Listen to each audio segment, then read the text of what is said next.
So the one I'm going to show you today is for SF Chronicle. This is physically the one that I can show you the one for Ohio.com, but we only launched it yesterday. There's not a huge amount of data. I'm going to show you one that's fully active, because I noticed the one yesterday didn't have a huge amount of data content in there, but this obviously does. All right, if we go into manage the calendar. So this is the back office that we provide to an event calendar. What you'll see, this is basically the toolkit that we give you. Firstly, you're able to search for events that are on the calendar by keywords. You can even search for events by location, whatever you're looking for. The other piece of the calendar is it allows you to choose a date range. If you want, you can look at this week, next week, preset, or you can go straight into the calendar and choose a date range that you want to view events, and you'll immediately see the events that are being shown specific to that date range. Now, if I take that date range off, on the left-hand side, it shows you all events. There is a moderation period. There's also the data drill down. Now, this is just showing you that this is all of the events that have been submitted by users of the calendar, and I can look at those events specifically if I want to, and it also breaks down those events that have been submitted at the calendar level by the category that they've been submitted. Cool as well is that we've also done an integration with Eventbrite and Ticketmaster. So not only will your local calendar have content from users in your local area, but if users are not using your newspaper, but in fact are using Eventbrite or Ticketmaster, we actually provide that data free of charge as part of a backfill into your calendar to give it real depth so that your local communities can find more and more events that might be relevant to them. And again, if you click on the Eventbrite, it only shows you events that are actually been supplied by Eventbrite, specifically in the location of the calendar. Same goes for Ticketmaster. Lastly, just in terms of the features of this particular page, if you do choose your data and you do choose this week and you wish to export that data, you have the ability of exporting that data straight out. I will jump into Akron next for Ohio and show you the formats. We have also loaded in all of the download formats that have been supplied to us by GateHouse that you're currently using, so you can still today filter data, the data that you've submitted on your local market and also third-party data. You can filter it, access it, and fully export it in the way that you're currently exporting it for print should you wish to. In terms of managing the data, well, let's say we look at the Jamie Z event. If you click on Manage, you have some editorial tools here as well. The event is profiled on the calendar in a featured environment, which literally puts a box around it and stars it. So if you have events that you think are cool, you can flag them as such online. There's also Editor's Voice. If you click on Editor's Voice, it allows you to actually add comments and information about the event, and a new box appears on the listing, and it's marked as an editor's voice. It shows the user that editors have actually contributed information referencing that event. Lastly, you've got the ability to reject an event. So if you don't like the event or it's just not correct, you can reject it. Lastly, in terms of the editing piece, any event sitting on the site, you can also edit. Now, if I click on the edit button, it takes me into the add event workflow that either you will have used to submit the event, or it will take you into the add event workflow that the user has used from the event calendar. And this is really a 7-stage process. Now, it doesn't take a long time to get through the stages, but what we want was allow you to see the different types of data that's collected to make what we class as a good event listing. Now, if you're on this edit environment, here I can edit the event. Again, this is the same form that's used to submit the event that you can access in the back office. Here you can see there is an event title. There's a category. Customers have the ability to add more categories, and it's really super simple to pick them. You just literally type in the word that you're thinking about, and you get the relationship to the exact event category types. If you don't want to use more than one category, you don't have to.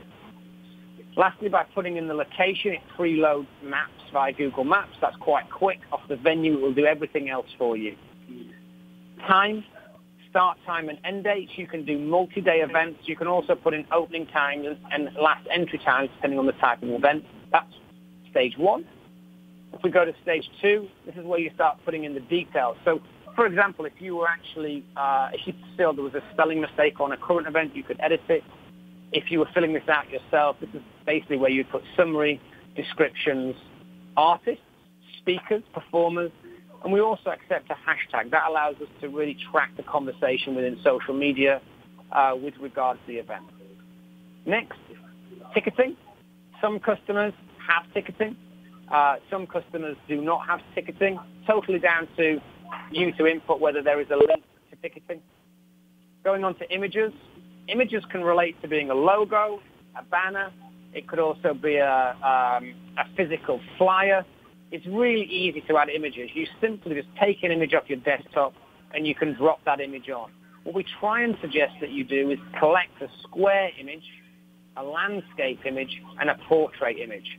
And you'll see in this instance, the one that's been uploaded has been matched to a square, but we do recommend that you provide images for all three. It's not essential or required, but the more images, the better experience a consumer gets when they're actually looking at the event. Next, we have links. This is kind of cool. If you actually take a link and you add it here and you put it in, the moment that you add it, it automatically identifies where it is from. So I just added a Facebook link and it automatically assigned it as Facebook. If you think it isn't Facebook, you have the option of allocating it to any of the many link types that are available. So if you are adding links to YouTube, Twitter, ticketing, Periscope, LinkedIn, inquiries that you can do. And you can add as many links as you want for the customer. And if you decide you don't want that many, you can also remove them.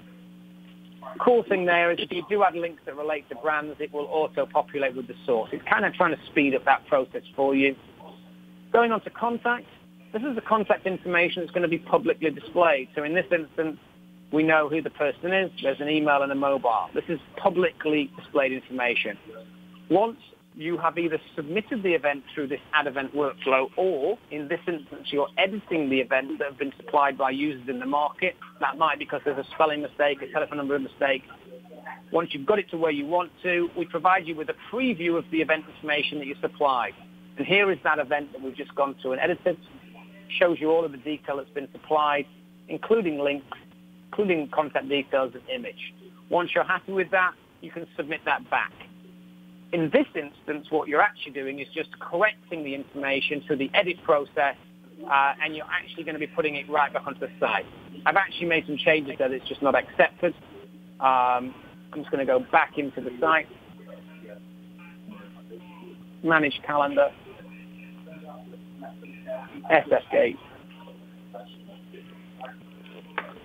If I'd not have made the mistakes that I have on that one, I'm just going to go back in. I must have pressed something and not completed the process, possibly tried adding a link and not filled it in. From the edit process, you can very easily go into the edit process and you can literally whiz through to the section that you want to edit. Once you get to that preview, if you put the correct information in, I obviously didn't on that test there, by just submitting the event, that event itself will go straight back into the data set, and any updates that you've made will be immediately live on that event. So lastly, what does the event calendar look like? Well, what I'll do is I'm just going to get out of this calendar, and I'm going to go and have a look at Ohio's. Give me 1 second. While I'm just setting up the absolute calendar back office and then going in, does anyone have any questions, or is there anything specific in terms of event submission or editorial tools they want to ask on the chat that I can take while I'm loading this next stage up? Yeah, Richard, I've got a few. I'll tee them up for you. So there was a question about submitting repeating events, and the answer is yes. That's in that multiple events view, and I think that's on the first page, correct? Yeah, I think that came up yesterday as well. We allow people to schedule multiple events, but we've restricted it to a certain amount. I think it's something like 3 to 5 events. I get a sense from editors that they want to be able to put an event in and have it be there for 3 or 6 months. In our core platform, we don't allow that. But if I know this is going to be an ongoing question from editors because they want to add an event that's reoccurring to Christmas and they want it just to be there. If we could get some more detail from Barbara yesterday and also from the team today, I'm more than happy to increase the ability for recurring events to last longer, specifically for events submitted at a calendar level, and we can turn that around in literally 10 days. So I'd love to get more details about what you're currently doing for repeat events and how long that goes out. But there is something there currently. I just think I've got a funny feeling from other newspapers we spoke to, they want it to be longer and have a longer time frame. Yeah, and that's likely the case. So for folks on the call, getting back to sort of this revenue theme, if there are kind of promoters in your community, they're submitting recurring events, we really want to steer them towards the paid model. If your library has a recurring event, I can understand the library folks don't want to have to enter the event like 500 times because they're highly unlikely to pay for a promoted event. That's where this reoccurring option would go in. So we will have it in the short term, and we'll work towards the long term. So question on Donna. So Donna, Facebook page URL is not required. So that's not going to be a problem. The events page that Richard did walk you through, it looks like a lot of steps, but I don't think it's that many given sort of how much information you can have about an event this day. And Richard, I don't think there are a lot of required fields there, just the basic ones, who, what, when, or where, or why, correct? That's correct. Now, the reality is the more information supplied by a user when submitting an event creates, and I'll show you on the screen right now, this event was supplied yesterday, but Eric Litwin filled out the form. I can tell you it took him just under 4 minutes to submit that event, and what he supplied was an image, summary, description. Now, this is not a huge amount of text. He could have supplied more, and it's totally down to the user. But this is the internet, and as far as when we look at data and content, the more content supplied by users, the more we can index that with Google, and the more likely it is to get found. So if editors are submitting events and they want to do it quick, they can do it very quickly by using smaller amounts of content, and they can skip some of the sections. However, what we're really promoting to someone that's submitting an event themselves, or specifically where they're going to be spending money and we're going to be distributing that content, we think it's really important to encourage them to add as much content as possible. So the form, it isn't really, most event calendars have one long form. What we've done is we've just basically taken one long form, split it across sections. You can whiz through it, and not all of the areas are required fields. Yeah, Richard, can you also talk a little bit about any sort of spam or profanity or problem event filters like, adult nightclubs or anything like that, and how you flag those? Yeah, sure. So if you look at the amount of content that sits on your calendar today, 50% of the content that's put onto most of the GateHouse calendars is actually submitted by the editors. So we know that's safe. We're also backfilling the data with Ticketmaster, so that's Beyonce and Bruno Mars, so we know that's safe. And we're also backfilling data with Eventbrite. Now, we know that's a bit of a larger audience, but in the main, most of those events are ticketed, and they're paid for, and because that requirement requires credit cards and information to verify their accounts, we know that a large majority of that data is safe. So we do know that 99% of the data coming in is going to be good. However, there is the ability for someone to submit an event and to be have issues within it. It might be just a bad event. It might have a bad picture. It might have adult content. In terms of how we deal with that today, we do within our ad event form have things that capture swear words, and we do have things that capture bolding and capitalization. But the biggest stopper to that happening really is the fact that someone has to verify their email address. So we always know that there's a real person behind the submission because an event submission requires an email verification just to say, look, you're giving us content. Are you real? Yes, then it will go through. If the content's not of a high enough quality, you will spot that. Your editors are in the application every day, and they have the ability to reject events instantly at the moment they see them using the editorial CMS. The other thing that we could do, if you wanted to, we can also put a moderation delay. Our system doesn't have a moderation environment that requires a yes to go live, but we can put in a timely moderation that delays the event so you can review events before they go live. So if you wanted, you could add a 10, 12, or 24-hour delay to the event going live, and in the editorial back office, everything would sit there and auto-approve if they weren't rejected. So we're trying our best to ensure that good quality content goes to site. There will always be that occasion where we have someone that's just a bad person. in the last 16 months with Where Traveler, on 56 calendars, we've had one occasion where we had something that was inappropriate, and we literally removed that within 2 or 3 minutes of actually seeing the event. So there's a lot of measures in place. Happy to take feedback if we need to do more. That's great. And Richard, that's a good segue just into, I want to emphasize a few things on kind of the admin functionality. So as an admin, you have full edit stuff. So say there's an event that you're not okay with, it's not a promoted event, it's a free event, you can go in and edit and remove that. So that's not a problem. Did we show the export option as well, or were you getting to that? I can't recall. We went pretty quickly here. Richard, the export option, did we show that? Yeah, okay. So what I'm going to do is I'm just going to log into the back office where the calendar sits so I can show the export variations for GateHouse. I'm just getting the email address that's now managing the calendar because I realized I was going to jump onto Phil's Slack. We moved the calendar off you yesterday, Penny. I'm just going to see where it's gone to. John or Bjorn. And if folks want to check out, I'll drop this in the chat. If folks want to check it out, it's ohio.com things to do /things to do. That website just launched yesterday on the website template, so you can sort of see that front end facing option. Just waiting to get an email address from yesterday. I'm just going to find it. Was it Bjorn? I think you were showing it earlier. Was that just an export? Can we just... I just want to show the exports that we set up for... Is there any, while I'm just getting that email address across, is there any other questions from the team in terms of editing an event? I know one of the questions yesterday that we didn't get I think we felt like we hadn't covered well was how to submit an event. There is a button, the add event button is available on the calendar to submit events directly to the newspaper. So that's the add event form. Is there any questions around the event submission? I know that these stages, we're about to merge some of these stages in terms of the workflow. So I think it does feel long, but I can tell you an average event submission takes between 3 to 4 minutes. It's super fast.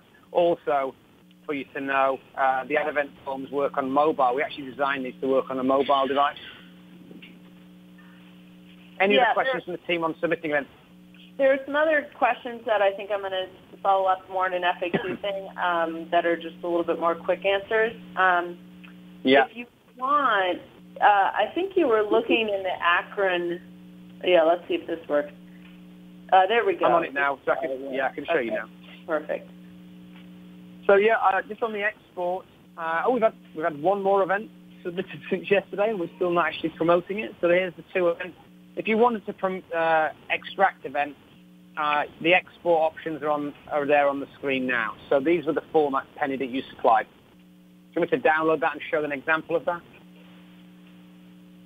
Yeah. So I'll sort of just talk through. So see how you can kind of filter by category, by different stores. You can adjust these dates, so if you have a weekly or a monthly calendar, and then you click that export button, and that's going to be the template. So there are two only custom ones that I know of. That's Eugene and Columbus. The rest of you are using the GateHouse Preferred, which is a text file that you can copy and paste onto an article page. And that will be the primary way to get content to print. So what I'm doing here is I'm actually filtering not your data because it's not there yet. We obviously have to start getting local content in your editor content, but I've actually just filtered out Ticketmaster and live music data. I picked the download to happen. It's now there on my bottom, and you can see there all of that data is in the format, in that first preferred GateHouse format. So again, it's super simple for you to not only filter and look at that data, depending on these moderation, these sort of tick boxes, but once you've got that, then those export types that you've been using immediately get you that data download for you to access, and you just need to click on these boxes, the download to be able to see that data. Perfect. And Richard, folks actually see the contact information if they want to reach out to the person who submitted the event? Yeah, sure. There's a number of ways of doing that. It's much easier in the sales CMS to access contact information. The two-way of seeing contact information, actually, we could probably surface contact information. Let me just quickly have a look at the Akron Beacon. This is a new one, These Beyond, at the local church. If I go and have a look at the editor data, yeah, so here on the left-hand side, that's an interesting comment. So here's the data that's been supplied that we can review. The contact information that was supplied, they didn't supply a telephone number. We could make that a required field, but in this instance, the contact details are on every single event listing. Let me have a look at Eric's. There's Eric's details. So if you want to get in touch with Eric on a more editorial level, you could look at his event. Again, we featured this event, as you probably saw, you'll see in the calendar in a second. You can edit the information, but if you go down and look at his event information, at the very bottom, there's an email and telephone number. You can email Eric or call him directly on his phone. Okay, so just a couple of other things in the chat, and I see a couple questions I'm intentionally skipping past because I will handle with sort of a FAQ later. So let me just clarify with the user submission. So there is that online version. Now that export to print file that Richard was pulling, that GateHouse preferred template, that is in a very specific export to print option that is basically who, what, when, where, why. So that typically, I think, does not include contact information. So really, most of you folks, if you're using Evvnts to export now you might be using your own custom calendar display for print, which is not something that we manage. But if you are using Evvnts, that GateHouse preferred template is the standard style. That's basically the who, when, where, why of the event. That's what we've been focusing on putting in for print for the future. So, yeah, Nancy, I understand the point about submitter's phone number required. I don't know if I agree with that. I think some younger folks don't really necessarily need that phone number information. I think email is sufficient. We can talk offline a little bit about that. Nicole, I'm going to talk offline with you about Wicked Local as well. We do have that radius feature built in where you can sort of see locations by a specific town or search. And let's see, there's one other thing I wanted to talk about with editing. So let me pull that one up. Ooh, you guys are asking a lot of questions. This is great. So the editing for the listings, you don't have to edit that. If you are looking at the calendar, the event is live on the site, you should not be doing a lot of editing. If you are exporting to print, you might need to curate that events list by category. But the idea is for you to export that to print, and that's going to be your basic text format. I don't expect you folks to go in there and edit a bunch of stuff on a live event. If you want to do that, you can, but that's just going to create more work. If folks have questions about that, we can talk about that afterwards.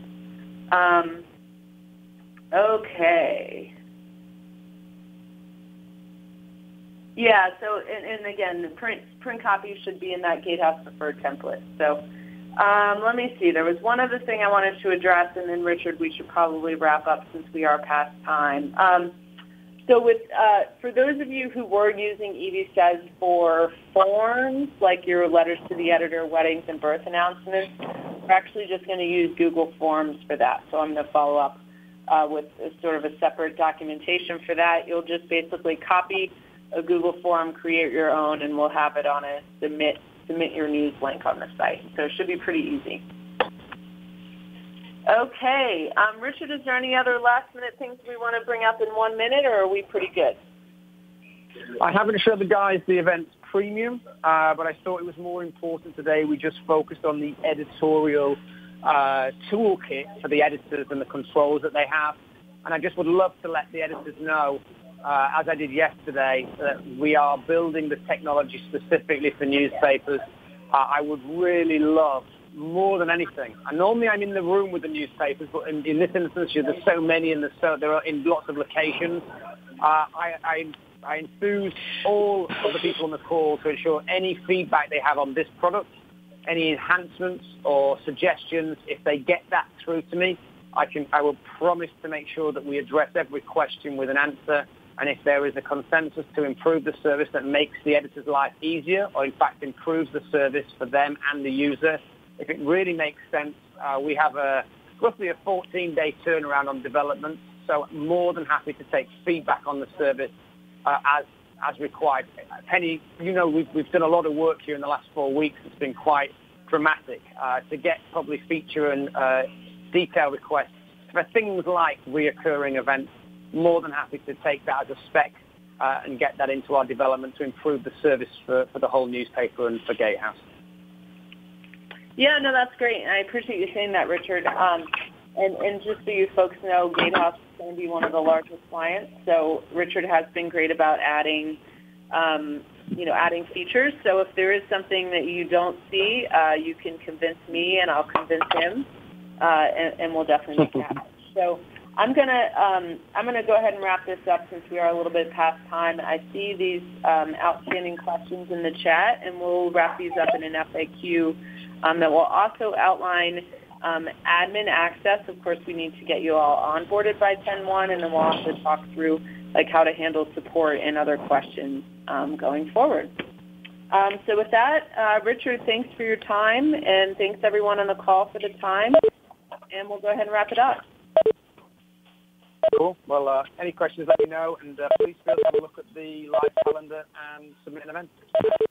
All right. Thanks, Richard. Take care. Bye, everyone. Thank you. Thank you, Penny. Bye.